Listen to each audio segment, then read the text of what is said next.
जिल्ह्यातील अपघातांचे प्रमाण कमी करून नागरिकांचे मौल्यवान जीव सुरक्षित ठेवणे ही आपली सामूहिक जबाबदारी आहे। यासाठी प्रत्येकाने वाहतुकीचे नियम काटेकोरपणे पाळणे आवश्यक असून पर्यावरणपूरक धोरणाचा भाग म्हणून इलेक्ट्रिक ईव्ही वाहनांचा वापर वाढविण्यावर भर देण्यात येणार असल्याचे प्रतिपादन पालकमंत्री नितेश राणे यांनी केले। देवगड येथे रस्ता सुरक्षा अभियान 2026 अंतर्गत आयोजित बाईक रॅलीचे उद्घाटन पालकमंत्री नितेश राणे यांच्या हस्ते उत्साहात पार पडले। जिल्हा पोलीस दलाच्या पोलीस रेजिंग डे निमित्त या उपक्रमाचे आयोजन करण्यात आले होते। यावेळी जिल्हाधिकारी तृप्ती धोडमिसे, पोलीस अधीक्षक डॉक्टर मोहन दहिकर, माजी आमदार अजित गोगटे, उपविभागीय अधिकारी जगदीश काटकर, तहसीलदार श्री पवार, उपप्रादेशिक परिवहन अधिकारी विजय काळे यांच्यासह विविध विभागांचे अधिकारी, कर्मचारी व नागरिक मोठ्या संख्येने उपस्थित होते। कार्यक्रमाची सुरुवात दीप प्रज्वलनाने झाली। त्यानंतर भाऊसाहेब लोकेगावकर विद्यालय यांच्या माध्यमातून सादर करण्यात आलेल्या पथनाट्यातून वाहन चालवताना घ्यावयाची काळजी, व्यसनमुक्ती आणि रस्ते सुरक्षा याबाबत प्रभावी जनजागृती करण्यात आली। व्यक्ती हा सुखरूप परत घरी यावा यासाठी या दोन्ही खात्यांचं अतिशय महत्त्वाची जबाबदारी हे लोक पार पाडतात आणि आपल्यासाठी मदत आणि सहकार्याने सेवा करतात।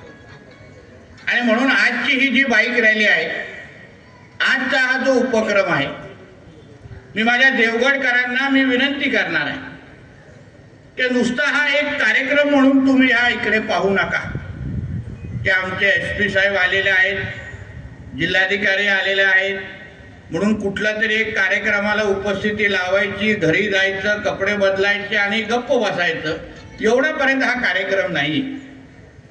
पण देवगडच्या दृष्टिकोनातून किंवा एकंदरीत त्यांचा जो पूर्ण रूट अगर आपण पाहिला, इथून जी बाईक रॅली सुरू होणार आहे ते आचरा पास करून निवतीपर्यंत ही बाईक रॅली जाणार। काय विचार केला आमच्या SP साहेबांनी अशा पद्धतीचा कार्यक्रम घ्यावा? काय विचार केला आमचे काळेजी आहेत, जे RTOचे प्रमुख आहेत, की अशा पद्धतीचा कार्यक्रम संयुक्त पद्धतीने आम्ही आयोजित करावा असं त्यांनी का विचार करायला पाहिजे? ते खूप दिवस महिने देवगडला आले नाही म्हणून चला या निमित्ताने देवगड फिरायला मिळतं म्हणून नाही, पण आपल्या सगळ्या जणांना एक संदेश द्यायचा होता, आपल्या सगळ्या जणांना विचार करण्यासाठी प्रवृत्त करायचं होतं की आपण जे काय आयुष्य जगतोय ते आपण त्याला किती महत्त्व देतो, किंबहुना जे आमच्या SP साहेबांनी भाषणामध्ये उल्लेख केला की आपली किंमत आपल्या नंतर आपल्या कुटुंबासाठी किती असते याचा विचार ह्या कार्यक्रमाच्या निमित्ताने आपण करायला।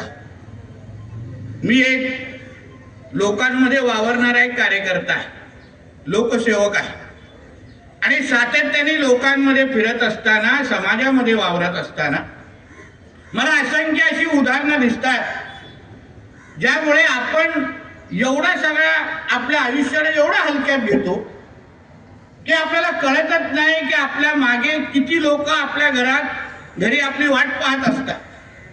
बाईक काढायची आणि ती अशी स्पीडमध्ये बाईक चालवायची आणि आजकाल काय मोबाईलचा जमाना आहे, आपण दोन्ही हाताने बाईक चालवली तर मित्र काय बोलतील, अरे ह्याला काय बाईक चालवायला येत नाही, म्हणून एका हातामध्ये मोबाईल लागतोच आपल्याला आणि दुसऱ्या हाताने बाईक चालवायची असे तरच आपले मित्र 4 लोक कौतुक करतात ना। आणि आजकाल काय सोशल मीडियाचा जमाना आहे, आमच्या रिट्विक फॉर्म मध्ये आहे आणि म्हणून काय होतं, जोपर्यंत ती एका हातात मोबाईल आणि दुसऱ्या हाताने बाईक पकडल्याची रील जोपर्यंत आपण बनवत नाही तोपर्यंत सोशल मीडियावर आपल्याला कोण विचारतं, मित्र पण कौतुक करत नाहीत, कॉलेजमध्ये आपण लोकप्रिय होत नाही, बरोबर आहे ना ऋतू? मग या सगळ्या गोष्टी ह्या निमित्ताने आपण विचार करायला।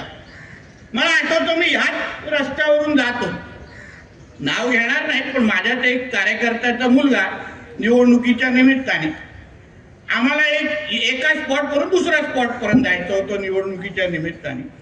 तो आमच्या समोरून एवढ्या स्पीडने गेला आणि मध्ये हातात मोबाईल, खिशातून मोबाईल काय काढतो, बोलतो काय, आणि थोडं जरा तो फक्त त्याने राईट मारला असता तर लगेच SD त्याला घेऊन गेली असती, अशी परिस्थिती होती। या बाबतीमध्ये तुम्ही विचार करावा म्हणून हा कार्यक्रम आहे।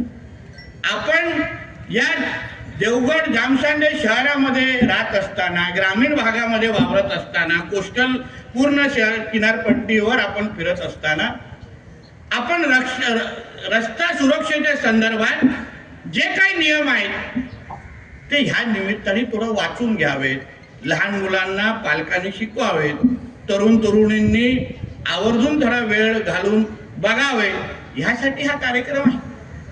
नाहीतर उद्या आमच्या RTO वाल्यांनी तुम्हाला, आता मी साधा आमच्या काळेजीनं प्रश्न विचारला, काळेजी बाईक चालवत असताना हेल्मेट तर कंपल्सरी असतं, हेल्मेटच्या शिवाय तुम्ही बाईक चालूच शकत नाही. आता इकडे बसलेले माझे देवगडकरांना कोणाला अगर मी विचारलं किती टक्के लोक घराच्या बाहेर निघताना हेल्मेट घालूनच बाईक चालवतात, अर्धे लोक बघा हळूहळू गायब होतील इथून, जरा भरून फोन आलं, हे आलं होतं, काय बोल, नाहीतर काय बोलणार साहेब, इथून तर 4 पावलं तर जातोय, कशाला हेल्मेट पाहिजे. अरे बाबा, जेव्हा वेळ येते ना तर 4 पावलामध्येच कार्यक्रम होतो, तेव्हा काय वेगळी वेळ यायला लागत नाही. म्हणून या सगळे कार्यक्रम आपल्यासाठी महत्वाचे आहेत. म्हणून SP साहेब असतील, त्यांचं डिपार्टमेंट असेल, RTO असेल, आम्ही जे काय पळत आलो, आमच्या जिल्हाधिकारी ज्या पळत सोमवार सकाळी आल्या, जेणेकरून आज जे आमच्या SP साहेबांनी तुम्हाला माहिती दिली, 68% लोक फक्त अपघाताने आपल्या सिंधुदुर्ग जिल्ह्यामध्ये गेले. म्हणजे विचार करा, आमच्या सिंधुदुर्ग जिल्ह्याची लोकसंख्या किती, त्याच्यामध्ये 68% फक्त अपघाताच्या निमित्ताने, 68% केसेस झालेल्या आहेत. 68 केसेस, टक्के नाही, सॉरी, 68 केसेस फक्त ते आमच्या जिल्ह्याच्या प्रमाणे फार जास्त आहे. अहो, एक व्यक्ती गेला ना तरी पण आम्हा लोकांना दुःख आणि आम्ही विचार करण्यापैकी लोक आहोत. आणि म्हणून या सगळ्या बाबतीमध्ये मी तर काळेजींना सांगेन, आमच्या SP साहेबांना बोलून थोडं टाईट करा, काय हरकत नाही. आम्ही त्याच्यातले, आम्हाला आमच्यासाठी जीव महत्वाचा आहे, राजकारण महत्वाचं नाही, मतदान महत्वाचं नाही. मतदान एवढं महत्वाचं असतं ना तर मी एवढे दारू आणि त्या मटक्याच्या अड्ड्यांवर मी छापे मारले नसते. एक लक्षात घ्या, मला माझी तरुण पिढी ही महत्वाची आहे. 2-4 निवडणुकीमध्ये लोक थोडी नाराज झाली तर चालतात, पण 10 वर्षानंतर जेव्हा घरातला मुलगा चांगला शिकेल आणि हातातला मोबाईल बाजूला ठेवून मटका बिटका जो खेळत होता ते बाजूला सोडून हातात डिग्री घेऊन जेव्हा आई वडिलांकडे उभा राहील ना, तेव्हा मला वाटेल की मी काहीतरी चांगलं केलेलं.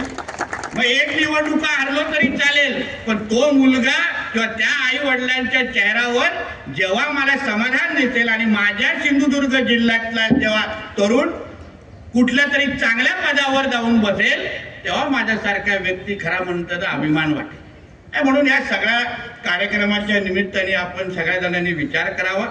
मी पोलीस, आमचं पोलीस खातं असो आणि आमचं RTO, दोघांना त्यांचं अभिनंदन आणि कौतुक करेन की अतिशय असे चांगले उपक्रम तुम्ही सातत्यपूर्ण तुम्ही घेत आहात.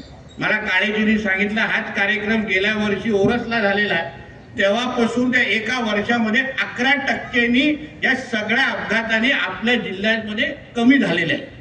म्हणजे आमच्या RTO असो किंवा संलग्न असले जेवढी खाते असो, त्याने एवढं चांगलं काम केलेलं आहे की 11% आपण कमी आलेलो आहे.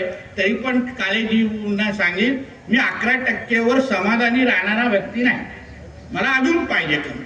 मला आमच्या जिल्ह्यातला एक कुठल्याही व्यक्तीचा जीव अपघातामुळे या सगळ्या ह्याच्यामुळे जाता कामा नये, यावर आपण 0 टॉलरन्सवर आपण सगळ्या जणांनी काम करायलाच हवं. अतिशय चांगला उपक्रम या निमित्ताने राहिला. आता